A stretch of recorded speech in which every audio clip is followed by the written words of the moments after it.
Welcome to another episode of the Divine Play podcast. A practical guide to living with joy. I am Shannon Morrison, And I am Mirlena Lee. and we have the amazing Elizabeth Kipp with us today. And I'm going to tell you a little bit more about Elizabeth. Elizabeth is a stress management and historical trauma specialist who uses trauma-trained and yoga-informed addiction recovery coaching, ancestral clearing, compassionate inquiry, and yoga to help people with their healing. Elizabeth healed from over 40 years of chronic pain, including anxiety, panic attacks, and addiction. She now works to help others achieve the same healing for themselves, and she experiences directly from the work she teaches. She's a best-selling author of The Way Through Chronic Pain, Tools to Reclaim Your Healing Power. Oh my goodness, Elizabeth. Tell us, I don't even know. This is like so much in your bio, right? But tell us a little bit about yourself, more than just your bio, and then we'll have the conversation about what joy means to you. Perfect. Thank you so much, Shannon. I really went through a lot in the healthcare world, and the alternative healthcare world, just trying to find my way into healing. A lot of supportive hands. Everyone really was supportive from their kind of training, from their point of view. And I found limitation, and I was discouraged because I didn't really understand the limitation. I had a science background, and I was able to kind of, because of the science background, they taught me how to be a science researcher. And so learning how to think creatively and kind of in a process there was helpful for me in being able to break down a problem. When I was presented with a limitation from a doctor, for instance, like, well, you're not going to get better from chronic pain, so you just have to learn to live with it. It was upsetting to me because I believed that person. But upon further inspection, I realized that that person was showing me a limitation in the model they were using, not necessarily telling me about the limitation of the body's ability to heal. Mm-hmm. So that was very important. This is, as you say, I have 40 years, long journey, many doctors' offices, many physical rehab, lots of surgery and hospitals, and lots of patients, other patients sitting, and there really were very few patients that knew how to talk to doctors and knew how to really kind of think through this territory and stand in their power. I just kept seeing more and more patients cede their power to the doctors. And here's the thing: doctors can set a bone and stitch up a wound, but they can't tell the body how to heal. Neither can a Reiki practitioner or an acupuncturist, right? They're all doing what they can to support the body, but they can't tell the body how to heal. So the power for the healing is in here. And I really feel like, one of my main messages is to just own that, understand that the power is in here, not out there, if that makes sense. Absolutely. Yep. Absolutely. It makes complete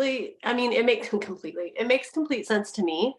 I went through a really similar journey of chronic pain for about 20 years. And I ended up finding myself working with a practitioner, doing network spinal analysis that really rejects the idea that the healing is outside of you.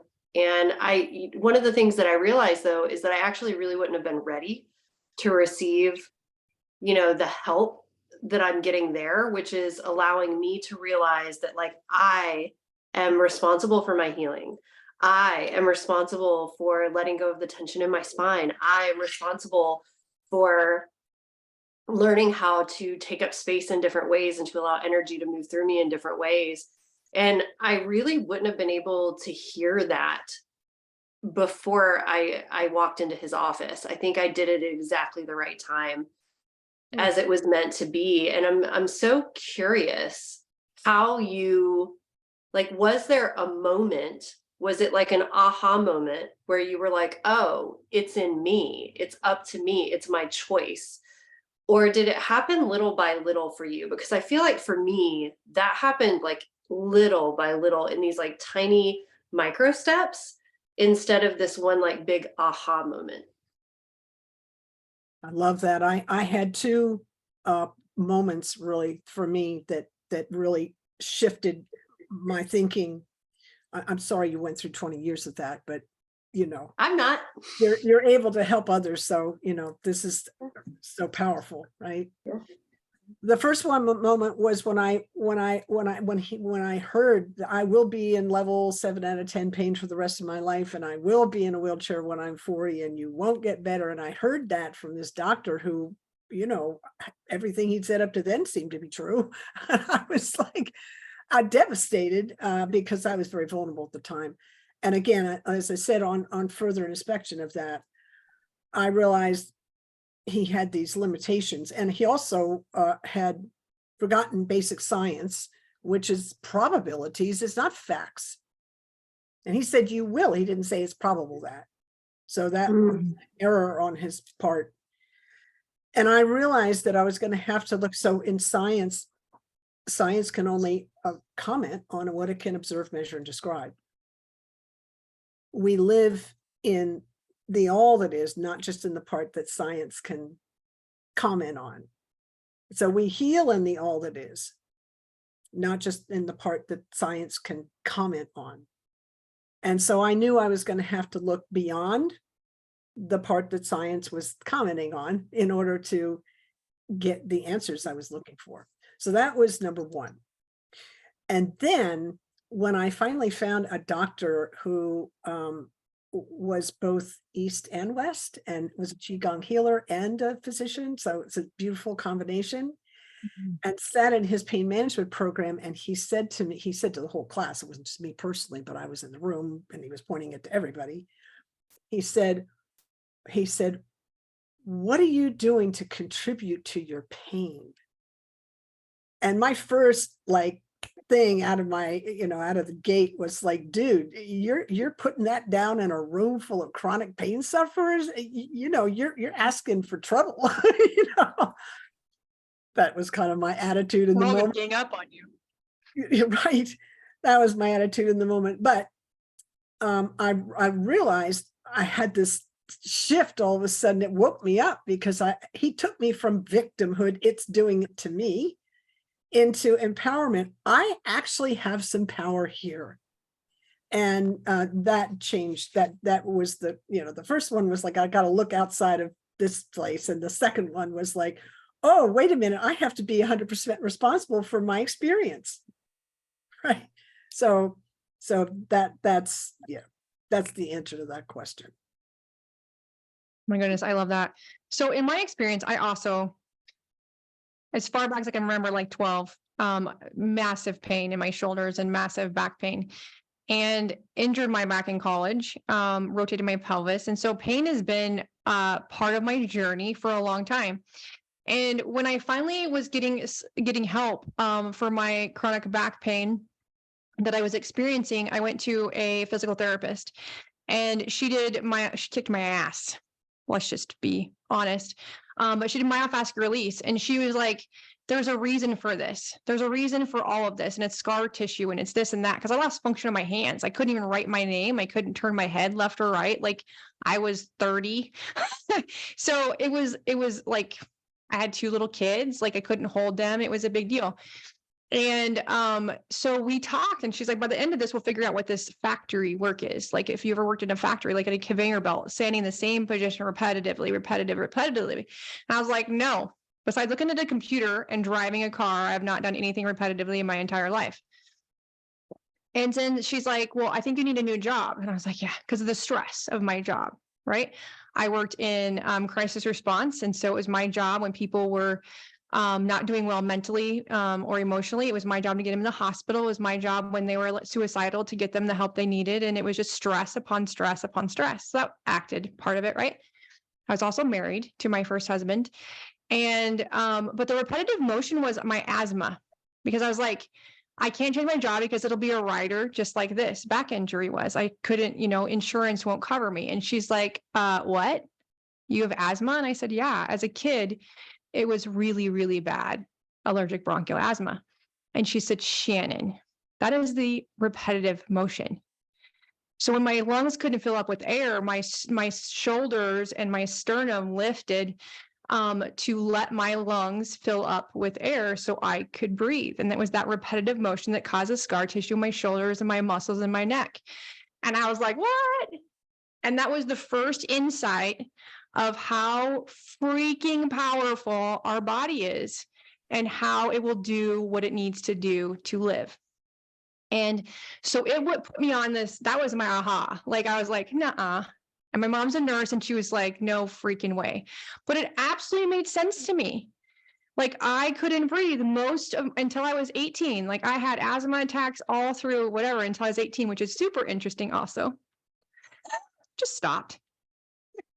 But I was like, this is so interesting. And so I figured out then science and emotional wellness and your body's ability to do whatever you told it to was like miraculous. So I resonate so much with the science versus like the conception of like blending them together is so powerful. That's beautiful.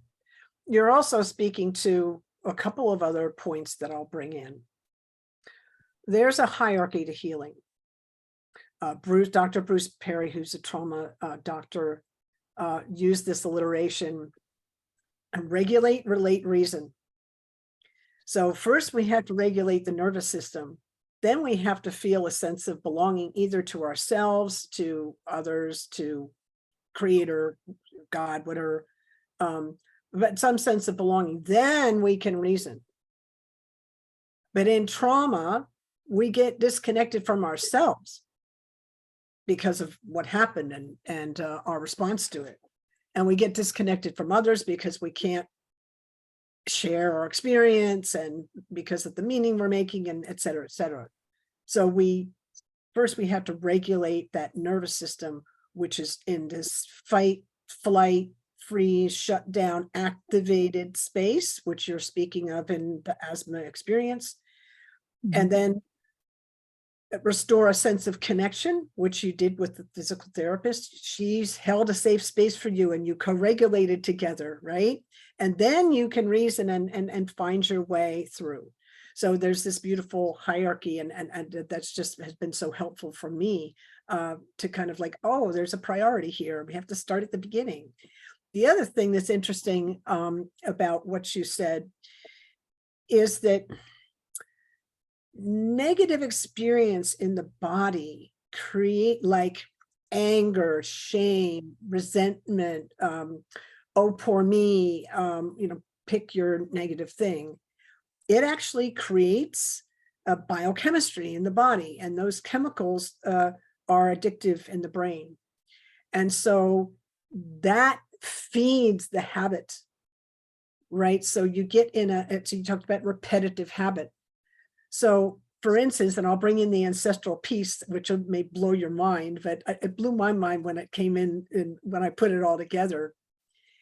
If I come from a lineage where there was stress all the time, we have to work hard and we can't stop until we've got the job done kind of energy, and we kind of collapse at night and get what we can, and we get up and we do it the next day.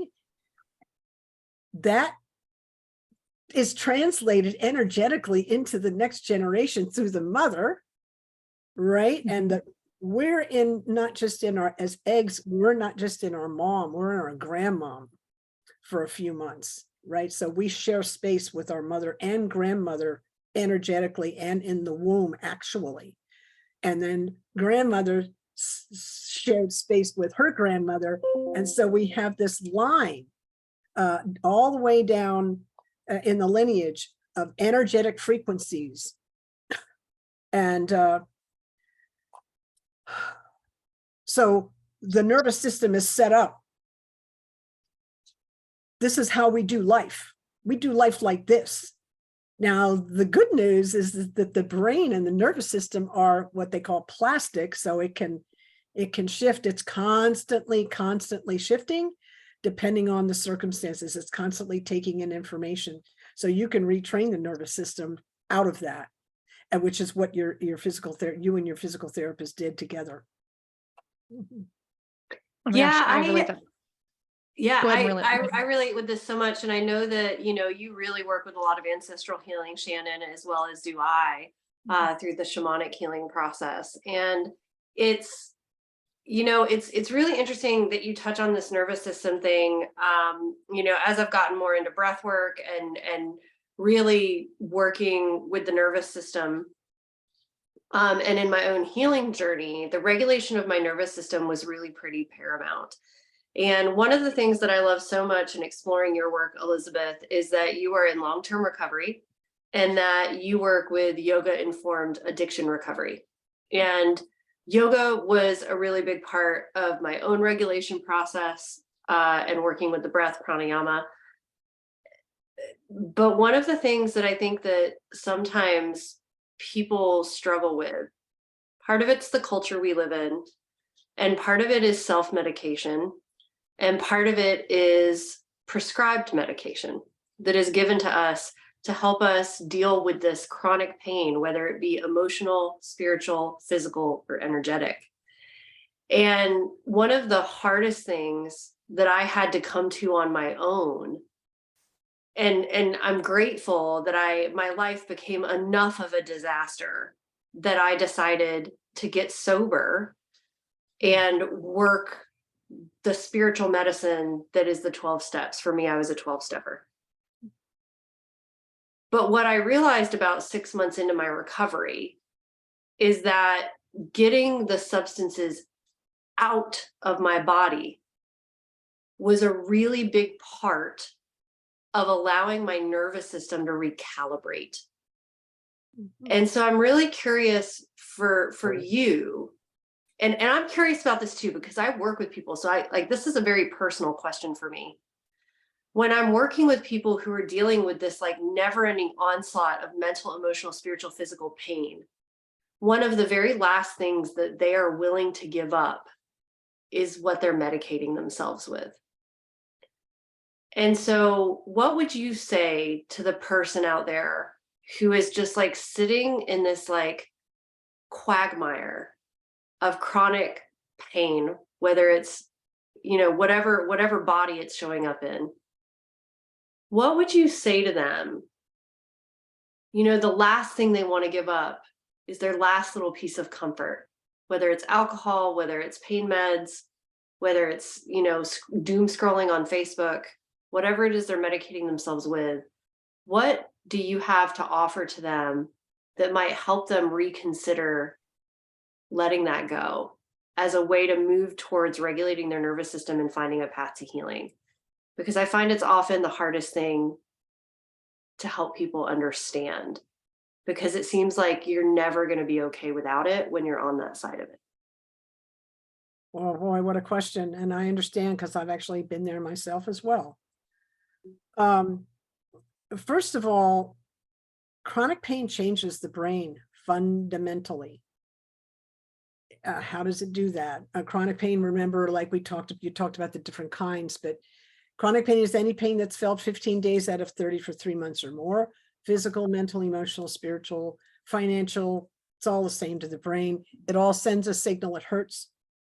So the brain can't tell the difference between a broken bone and a broken heart.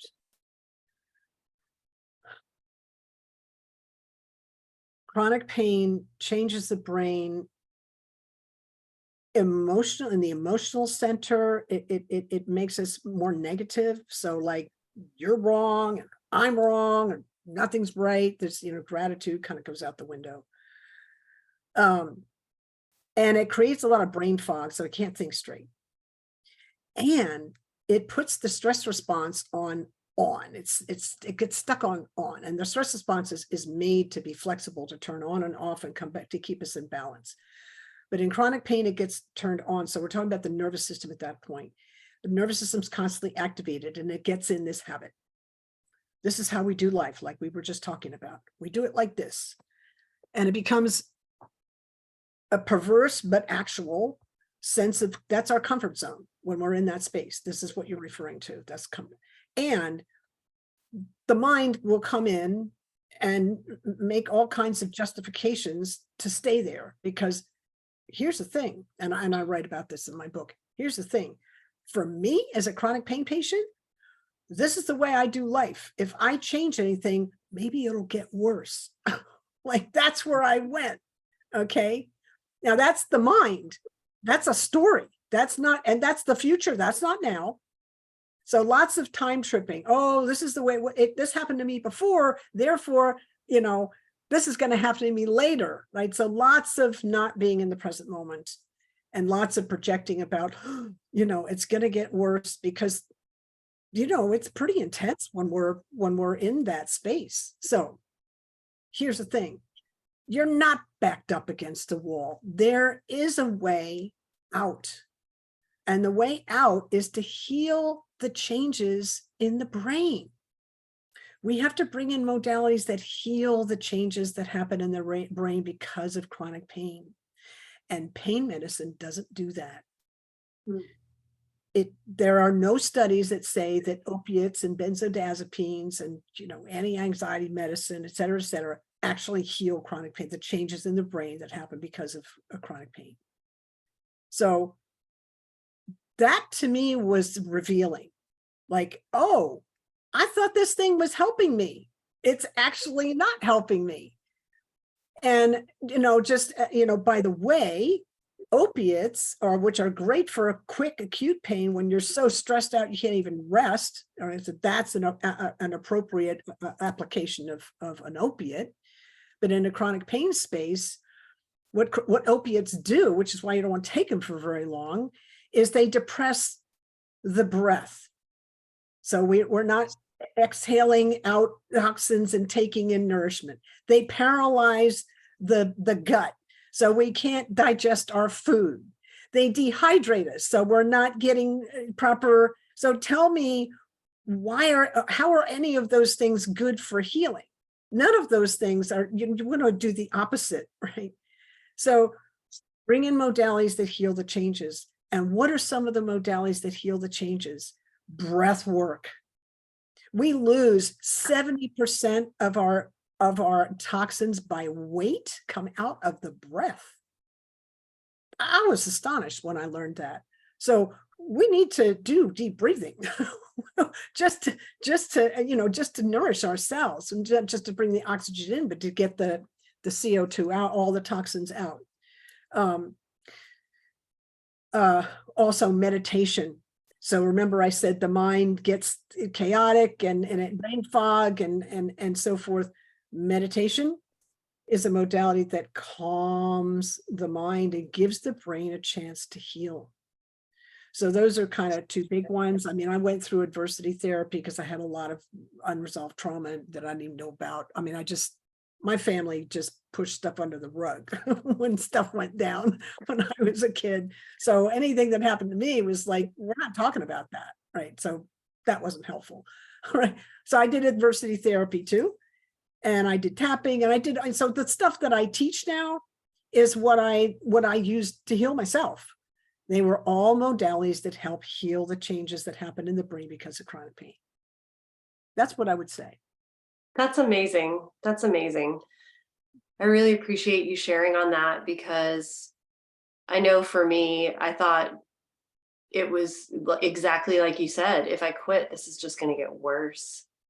And it was such a lie. It kept me in victim. You know, it kept me feeling helpless and at the mercy of like everything outside me. And I'm so grateful for my own personal recovery and sobriety. And so I resonate with you so much. And I really appreciate your vulnerability and your honesty. Thank you. I wrote a whole blog on my website called Predicaments of Chronic Pain. I think that's what it's called. And it lists 9 or 10 lies the brain that the mind tells us about pain. and they're all words that start with P. So it's like, anyway, it's a deep dive into, this is what happens in chronic pain, that we get into these mind states and we believe them. And that is not a healing state to be in. In my experience, there was like I love what you're saying, and I'm listening to it and I'm feeling into it. And you're probably feeling me. Y'all are probably feeling me because I'm thinking about things and I'm trying to breathe. So in perspective, like for everything that I have done in my healing journey, or just moving forward through victim into being conscious and aware and loving and healing, there was always a line to create my message from my mess. Can you allude to what changed your trajectory of creating the person you are now, that created you to get an insight of like, I'm going to write a dang book because like more people need to know? Like, what was that line for you? And what is the ripple that you have seen so far because you were out loud and kind of going against the grain of like normal? I kind of love living on the edge of the paradigm. That's been my whole, that's when I was, actually in university studying science, that's where I wanted to hang out. That's where the action was. So I'm kind of a disruptor by nature anyway. I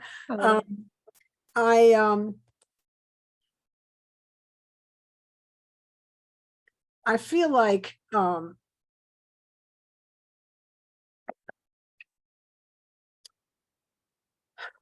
people get confused.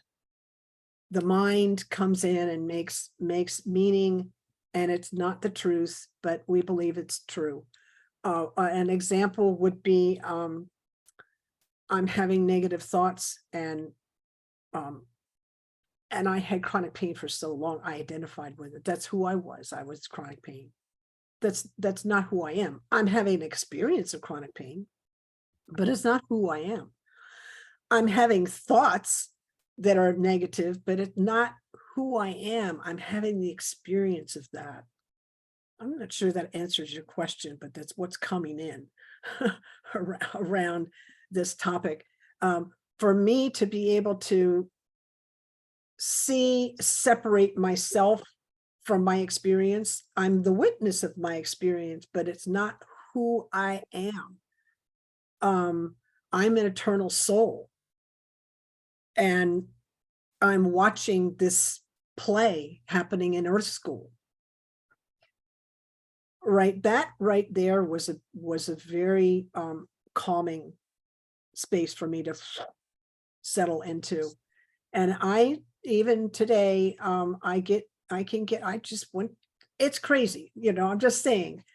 So I've done all this work, and I'm real stable and steady, and yet, life happens and I get activated, and sometimes I have no idea what it is and what the cause is, but like literally, I just left my apartment the other day to go to the grocery store. I know the people there. It's a beautiful grocery store. There's not a lot of traffic because the students aren't here in town right now, and so it's like not a thing. I get out of the parking lot, and my nervous system gets activated, and I have no idea what that is. And, I'm all that, and I'm just like, okay, well, this is where I am right now. And I just dropped into the breath and I just breathe. I didn't get, oh, what's the matter with me? I didn't do any of that. I've gone through all that, and I just drop right into the breath. 5 or 6 nice deep breaths.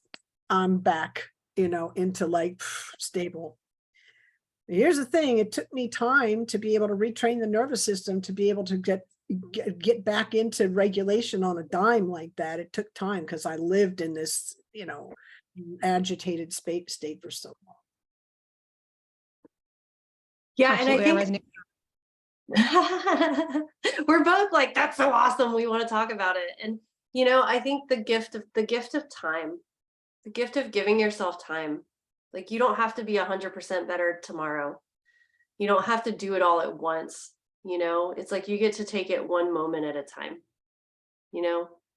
just one. And I have a loved one who's also in their first year of sobriety, and somebody I care so deeply for. And we talk all the time about how one day you wake up and you're like, oh, I did that completely different than I would have a year ago. I responded to that in a totally different way. Whoa, I'm not triggered by this thing like I was a year ago. When did that happen? And it's like it happens over time in these like tiny little chunks. And I think that's a really big gift that we get to give ourselves throughout the process of healing. Yes, beautifully said. One of my yoga teachers put it this way. So we're doing some kind of, meditation, and the mind comes in and goes, Elizabeth, get up and get out of here. What are you doing sitting here doing this thing still, right? So a lot of chatter, right? That's the point when you stay and you breathe and you bring your attention back to the present moment in the meditation, and you're coming back from that, I don't want to be here, and you come back. That's when you're retraining the brain. When it gets hard in meditation, that's when the magic's happening. That's when the healing's happening, right? So, when I get agitated in a meditation, I don't want to do this anymore. When I'm like, oh, I'm right there. this is why I came here in the first place, right? Right. So very important. And by the way, yes, this moment, because this is the only moment we have, and it's where the healing happens, not in the past, not in the future, this moment. Oh my gosh, this resonates because I was just watching a film, a documentary, and it was like, the past isn't right. Like, we get to sit in the present. And I feel like we think that our past is like running us. The past can't do it anymore because it's already done. It's there, it's whatever. It's the belief. It's like what's between here, and it's this thought process, this belief, and the way we're showing up, because the past cannot keep slapping us in the face. Today slaps us in the face sometimes. And I know that when my discomfort or my pain comes back, it's when my emotions are in upheaval. It's when I am like racing to run the future or trying to control the environment, or I'm so focused on what I'm creating tomorrow or 6 months from now, I'm not being in line with the present. And that's when my shoulders start tapping me again. And like you said, like it is a process. And I feel like we get to give what I hear all of us talking about today is compassion.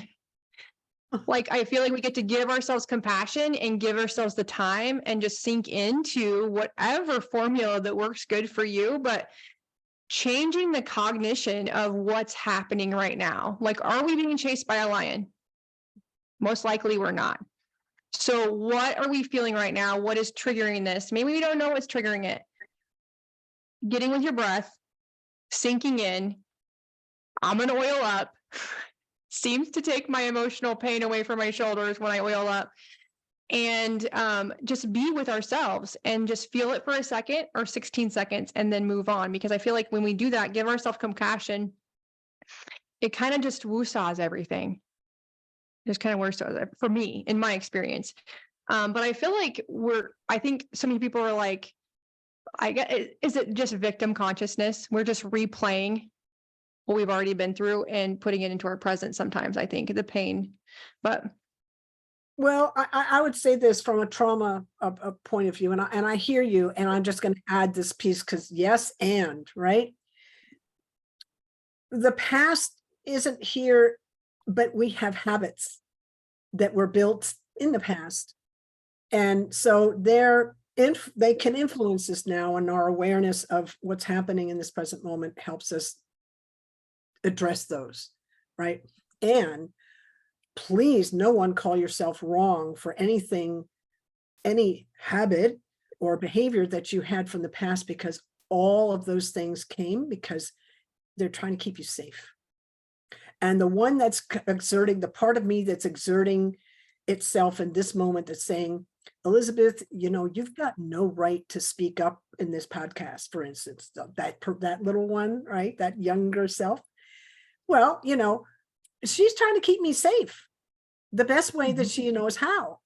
And so my addressing her as like, thank you so much for trying to keep me safe.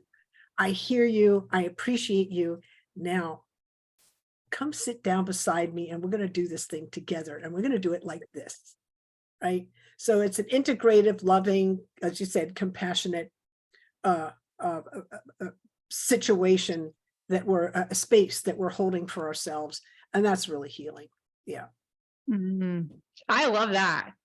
I love that other side of the coin there. That is beautiful. Mirlena, you're thinking. I see it. No, I was just thinking, like, if you were to have one thing, one like tidbit, like nugget, like a tool almost, right? That you could give to the people out there listening who are, maybe they're still stuck in chronic pain. Maybe they lost a child and that grief has had a hold over them that's so great they feel like they can't leave their house, right? Like that's a real barrier to joy. It's a real barrier to joy. And if you could give them just one tool, like a takeaway, one tiny thing, maybe a big thing. Oftentimes the big things are tiny things when it comes down to it, that they could take and they could integrate into their life, what would it be that would help them begin to find their way back to a life that includes joy? Yeah, I love the question. And I'll tell you, and I'll share with you what it was for me. Ask for help. Right? So in the chronic pain space, that remember, we're dysregulated, we're not connected, right? We're not thinking straight. And mostly we have to do it by ourselves. We can't share that experience. So we get in a habit of doing stuff on our own. And so asking for help is kind of contrary to the programming of the chronic pain experience. But you know what? It's also the antidote, right? So asking for help, there's, I mean, we could sit here and talk for another 40 minutes just on that, but that would be the thing. Yeah. So Elizabeth, if people want to know more about your book, first of all, what is your book called? What is the name of your book? It's called The Way Through Chronic Pain, Tools to Reclaim Your Healing Power. Yes. And I love that it's like reclaiming it. It's like you never not really, like you always owned it. You just got to go reclaim it. And I love that. And where can they find you if they're interested in learning more about your work or working with you in some way? You can find me at my website, which is Elizabeth-Kipp.com. You got to put a hyphen in there between my first and last name, Elizabeth-Kipp.com. You can contact me through there. I'm all over social media, but all those little icons are right up on my website. There's lots of free information there, lots of a big blog space, lots of free resources. So come on over and take a look. Yeah, awesome. Thank you so much for sharing that with everybody listening. And I'm really grateful that you came here today. It's been such a joy to speak with you, and a lot of my own story I see reflected in yours. And that's a big part of the healing for me, is realizing that I'm not terminally unique, and that in understanding that I don't have to be terminally alone, which allows me to find connection, and the pain feels a little bit less when I do that. So thank you for being here today. Thank you, Mirlena. Thank you, Shannon. Yeah, separation. If I was to say what our biggest problem is in humanity, is our sense of separation, because it's an illusion. We're all connected, right? But we just forget, right? Yeah. Absolutely. Absolutely. I love this. And thank you for explaining and expressing and showcasing our ability to get through the pain, to reclaim our own health in our own way, and putting something out there for people to have a resource. And your energy and your abundance is ever glowing in what you do. And this conversation has been beautiful. Thank you so much, Elizabeth, for being here on our podcast today. It's my honor. Thank you both so much, Shannon and Mirlena. Yay. Have an amazing day.